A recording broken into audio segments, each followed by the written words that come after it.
Palestine's ambassador to India, Abdullah Abu Shawesh, spoke exclusively to News9. He addressed key concerns, including the ongoing conflict, the blockade of the Strait of Hormuz, and also remarks by Donald Trump suggesting that the war could end in the coming days. My colleague Sunita Jha spoke to the ambassador. Take a look. I'm in conversation with the Palestinian Ambassador to India, His Excellency Mr. Abu Shawesh. Sir, how have you been? It's been really nice that you've given us time from your busy schedule. What is the situation like in Palestine as of now, today, as we are through the West Asia war?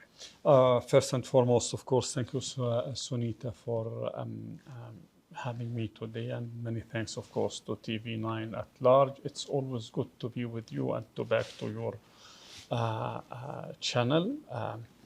When we talk about the situation in Palestine, it's a devastating situation as again and again and again. I used to start by saying that this situation or this war against the Palestinian people was started long time ago, 1917, November 2nd, when the United Kingdom issued the despicable bill for declaration. In this declaration, they promised, they gifted, they handed over our homeland, our ancient homeland, to the Khazarian Jew, to the European Jew. At that exact time, the war against the Palestinian people was started. Up to date, we are talking about 906 days after October 7. The war is still there. The situation in West Bank, the occupied West Bank, including East Jerusalem, and the occupied Gaza is day and day is deteriorated and going more to become more brutal. And just yesterday, unfortunately, the Israeli Messianic government was issued and adopted another law, apartheid law, which is to execute and to hang to the death the Palestinian prisoners. So we are in daily basis enduring every single moment. There is another move came from the Israeli side to make our life miserable, to serve their end goal, which is another Nakba to the Palestinian people, which is to expel the Palestinian people from their ancient homeland. With this West Asia war starting between Iran, Israel, and United States, do you think the Palestinian cause has been sidelined as it's become a bigger, broader issue? Sunita, when you said a West Asia war that has between Iran, Israel, you start by saying Iran, which is not, but because wording have a meaning. This is a war started by United States of America, Israel against Iran. This is not Iran. Iran came as the second part. Iran is defending itself. I'm not defending Iran 100%, but because wording have a meaning, and when you mention that Iran, then both the United States of America and Israel, it's not true. It's the Israeli-United States of America war, devastating war, brutal aggression, military aggression against Iran itself. Back to the main essence of your question, which is whether this is a sideline the Palestinian question. Yes, it's not the first time in history that the Palestinian, because of there is another devastating, unfortunate issue, went around the world to find that the Palestinian had been sidelined. It happened before that, but the main issue should be and used to be and will continue to be this war. The main essence of this war is the Palestinian question, the Palestinian unjust situation that they are enduring it, and again since November 2nd, 1917. As long as the Palestinian did not reach there is no justice for the Palestinian. This war today, it is between America and Israel against Iran. Then it will again, because the Israeli themselves is already declared their position. Once they will finish from the Shi'i axis, they will start another war with the Sunni axis, and meant by that Saudi Arabia, Turkey, Egypt, and other places, Qatar also. So that the essence of the issue, yes, we had been sidelined. Right now, the screens is day and night is is publishing and bringing the news from this war, and the Palestinian issues had been taken a bit back. But once the war, and I hope it will be come to its end very soon, the U.S.-Israeli military aggression against Iran to come to its end very soon. Once it end, the Palestinian question will be there. It will not end. Just we received news on the web that U.S. President Donald Trump has said that even if the Hormuz Strait is not opened, even then is ready to end the war. How do you see it? Unfortunately, this is not the very first controversial declaration from the American president himself. He started by changing the regime, then he back now. The main goal of the war is to change the regime. Then he said just yesterday or 2 days ago that it not became a goal of the war, so to speak. So changing the Iranian regime is not part of its goal. Then the goals of the war, which they did not declare an exact goals for the war. One of the goals just 2 days ago is to make sure the free trade through the Hormuz Strait. And now just maybe a few hours ago, he declared that he will go to end the war without. What I would like to say that it seems it's very clear to every political commentator that they enter the war in favor of Israel, and just in favor of Israel. There is no declared goals for this war, and even the declared goal that they started by it's completely and utterly changed. The same exact issue when Israel launched a war against Gaza, launched the war on Gaza, and of course in West Bank. They started by some goals, then they back to create another goals, and every day they have, or the goals of the war, the strategic goals of the war being changed. What I would like to say and to stress that according to the history, when any country start a war, it should have a declared one united goals behind this war. Unfortunately, again, Israel and the United States of America, yet they changing every single day, or every once in a while, they changing the goals, their goals from this war or from this war on Iran. Do you think due to the closing of the Hormuz Strait, the economic pressure could lead to a ceasefire? Economic pressure for whom? Economic pressure for the whole, over, for most of the countries. Pressure reach everyone, except the richest people, whom is selling, or I used to call them the grave digger. Only the grave digger is benefiting from this war. But you here in India, me in personal, and every single one around the world, even the American people themselves had been negatively or harshly economically, negatively and harshly economically affected by this war. Whether it will lead to or not, again, whom decide this war? The Israeli government and the American, of course, and whom is deciding it out of their beliefs, and it's religious beliefs. I mean, in the current American administration, the evangelical Christians whom is believing of the doomsday and all of this stuff, and of course the Israeli Messianic government right now. Both of them is a grave digger, 100%. I'm not revealing a secret again.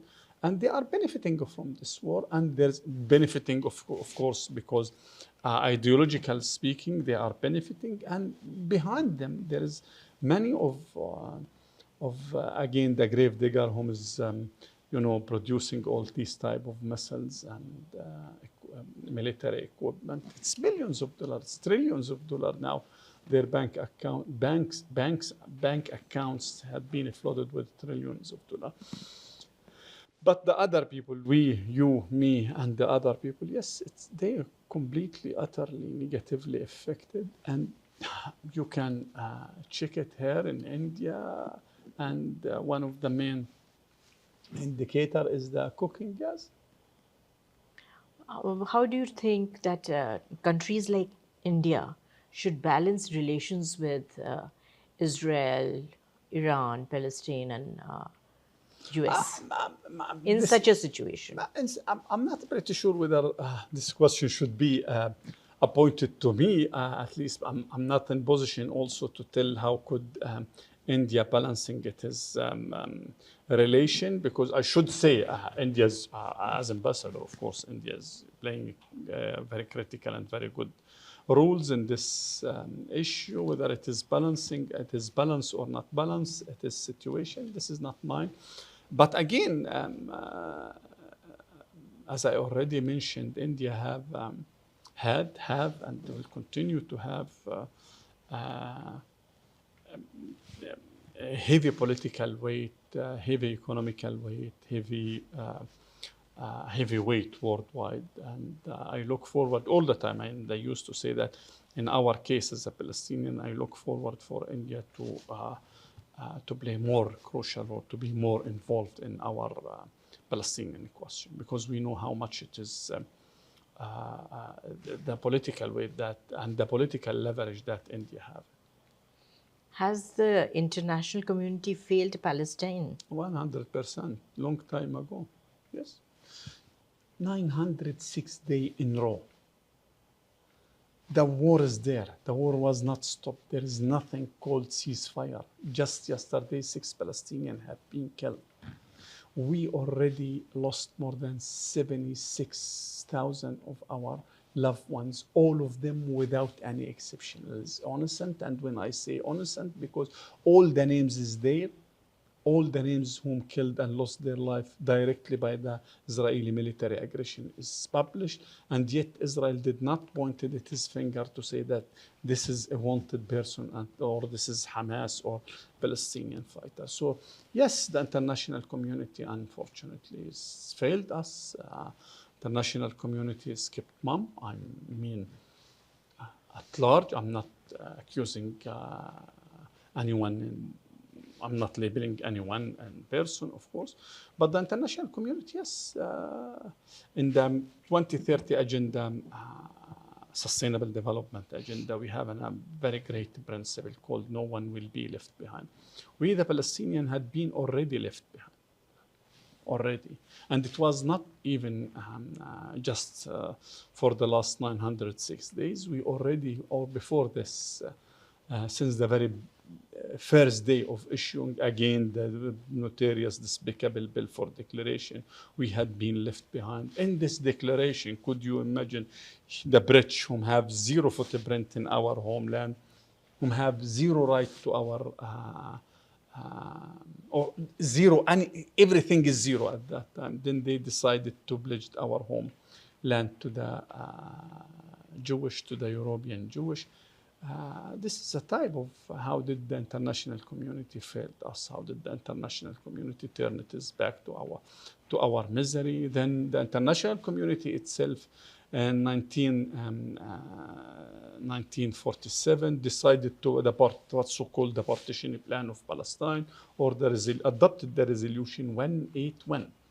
In this resolution again, they pledged 54% of our historical land to the newcomer, to the new arrival, whom used to carry and to hold our passport, whom their nationality was Palestinian nationality. I mean, the European Jewish. Then the international community failed us by pledging, by gifting 54% of our historical land when they to the newcomer, of course. In this exact case, India, under the great leadership Mahatma Gandhi, voted against this resolution. Then the international community failed us when they accepted the expelling of the Palestinian people in 1948, and not the adopting even the resolution 181. The international community failed us. The international community turned its back to us as Palestinian people, and still. But of course, the international community is not stopping selling us the lip services and the rhetoric. We are with you. We are with you. We are supporting you. But in practice, no, they are. Unfortunately, they did not did enough to put an end to the Israeli aggression. The international community can do a great job, very peaceful job, and there is a lot of tools, economic tools, political tools, diplomatic tools, if they use it, if they utilize it. The Israeli occupation will come to its end within 1 month, not more than that. Who's preventing the international community to boycott the Israeli occupation? Period. Boycott the Israeli occupation. It's a cluster clear. Boycott the Israeli settlers. You cannot say that I am against the settlement and the settlement is illegal and it's against the international law. Then the one who's serving as Israeli ambassador to X and Y country is a settler. Then especially the European supermarket shelves is flooded by the Israeli product which is made or produced in the illegal settlement. You can boycott the settler themselves. You know that more than 50,000 of the Israeli soldiers whom conducted the war crimes against the Palestinian people, it was published just a few weeks ago, is having a dual nationality. So you cannot say that he's part of my